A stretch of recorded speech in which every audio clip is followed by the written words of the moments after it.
There is a reason why Battlefield 2042 won't fail, and it sounds simple and it sounds really easy and really stupid, but fundamentally, there is just one feature in Battlefield 2042 that means that if something's wrong, you can fix it. Now, I've been a vocal proponent so far of some of the issues in 2042, talking about the specialist system and how I don't feel it really works, talking about stuff like quality of life things needing to be reintroduced back into the Battlefield franchise. And whilst I'm confident that some of those things will be looked at and some QOL stuff will get back into the game, things like the specialist system, despite the most recent survey asking if people actually really liked it, is one of those things that I don't think will move anytime soon. But if you don't like something in 2042, what can you do about it? You can just go to Battlefield Portal. You earn the same experience. You will level up the same way and unlock the same things you will on the Battle Pass and traditionally as you work with weapons anyway. Now, some of you will say, well, duh, yeah, that's the point of Battlefield Portal. That's the whole idea behind it. But Battlefield Portal is part of 2042. It is part of the package experience, and it's something that's such a beautiful but wonderfully simplistic thing that it can make waves worth of difference. It's entirely possible at launch for me to go into Battlefield 2042, open Portal, and have traditional classes with traditional faction loadouts, with traditional equipment loadouts on every single 2042 map, every single Battlefield 3 map, and have all of those running in rotation and play the game as traditionally intended in the way Battlefield 4 was played, Battlefield 3, and so on and so forth. And there's a common misconception in the community that Battlefield Portal is just this wacky mode for wacky things that's, 64 versus 64 defibs or whatever it wants to be. And to some degree, yeah, you can do that. You can do absolutely ridiculous kinds of stuff like that. But if you want to, you can just make a more refined experience. Now, the Portal mode actually features a logic editor, and if you're unfamiliar with what that is, it basically means that every single thing in the game, be it an objective, a character, the loadout they have, the weapons they have, the compositions of the teams, how many squad mates you have, anything in the game that has a value can be changed to a different value. So if we're playing on Portal and you're playing Conquest, well, the value for the tickets can be either 500 or 1,000.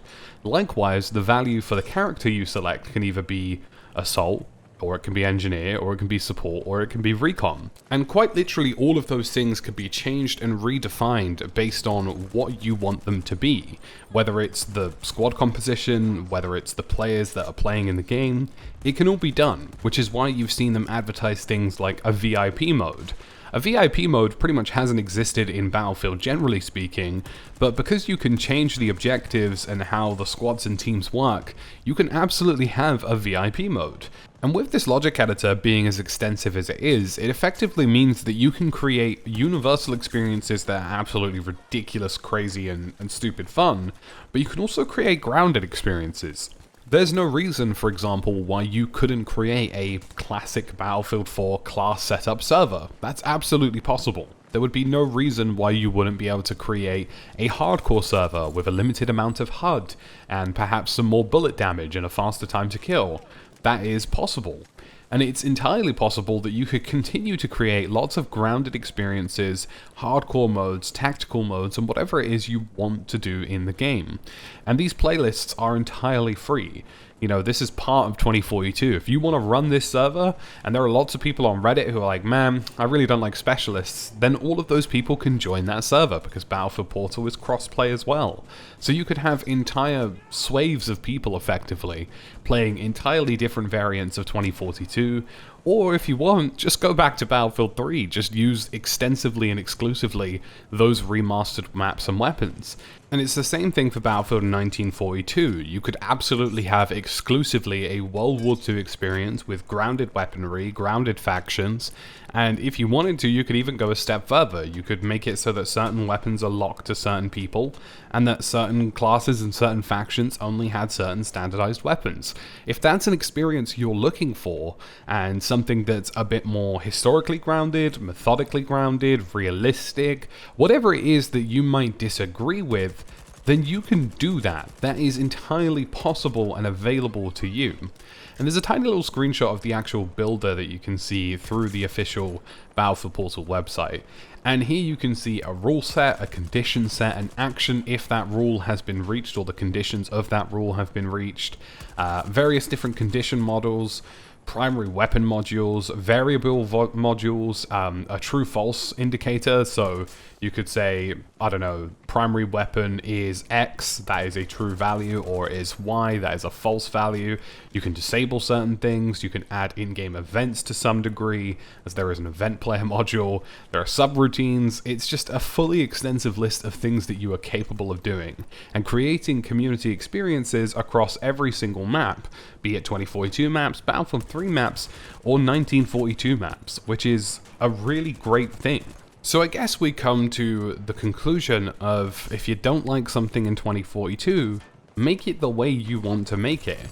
And there will absolutely be people who share the same opinion out there as you and will want to do and play the same thing, so you'll never really struggle to fill that server. So in this respect, there are only two things really that can make 2042 fail, because the core game is so editable within Portal that you can just create experiences you want to play.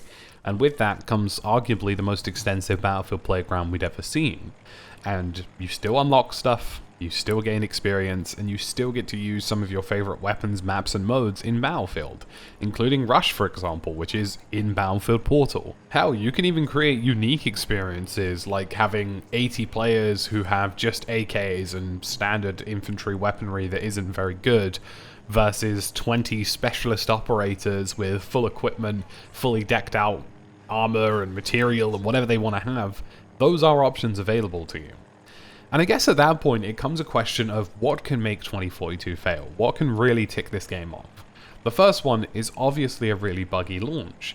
It's something that's existed in the past in Battlefield. You know, it's something that people are weary of, and I totally understand that. Battlefield 4, for example, was a messy game. But there have been plenty of Battlefields since then that have been equally as good, and traditionally it's the ones that have had a little bit more time to develop, such as Battlefield 1, which had an incredibly good launch. Battlefield Hardline also had a really good launch, and I'm hopeful that Battlefield 2042 will have a good launch. It just entirely depends on the ability of bug fixing, and whether or not that month's worth of delay was really enough, and I honestly do think it is, based on the information we've seen so far, the number of things that have already been fixed or looked into, the fact that they're already fixing stuff like controller schemes, visual glitches, and it'll be interesting to see fundamentally if this game launches in a good state, and if it doesn't, then that's something that could put 2042 off to a sour note.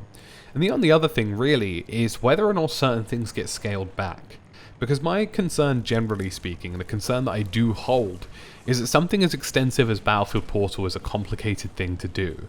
And it worries me that perhaps there is a part in the future, or partway through the game's life cycle, where they go, this is getting a bit rough or a bit difficult to do, maybe we kind of wind down support for it. But that doesn't seem to be the case so far, and there's no indication that that will be the case. In fact, they've already said that anything that gets added to 2042 is already going into Battlefield Portal, and there are even rumors that other Battlefield games could join Battlefield Portal. So I guess it really is just, is this game going to launch in a reasonable state? And by reasonable, I don't mean like absolutely 100% perfect. It doesn't matter what you do as a developer, when you launch a title, there will always be some bugs. But as long as those bugs are not massively detrimental to performance, or, you know, break the game every game or so, or, you know, have a certain degree of frustration about them when you're playing the game, and they're just, you know, little things here and there, like, I don't know, maybe that body rolled a little bit more than we wanted, or, you know, maybe that bush is glitching out a little bit. That kind of thing doesn't really matter. But things that do matter are actual game-breaking bugs, or bugs that become inherently frustrating very quickly.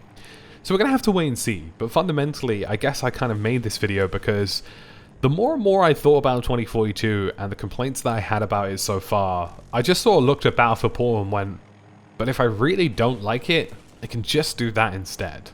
And I feel like that's a basis and principle that makes 2042 a very good game, and something that, you know, should be respected and recognized. It's not a bad thing that, you know, the main game doesn't suit you, so you chose Portal. The fact that Portal is a package deal with 2042, and hopefully in the future a standalone product if we're lucky, is a really exciting prospect for the franchise generally speaking. So folks, that's about it from me today. As always, thank you for watching, leave a like, leave a sub, and I'll catch you again on the road to 100k subscribers.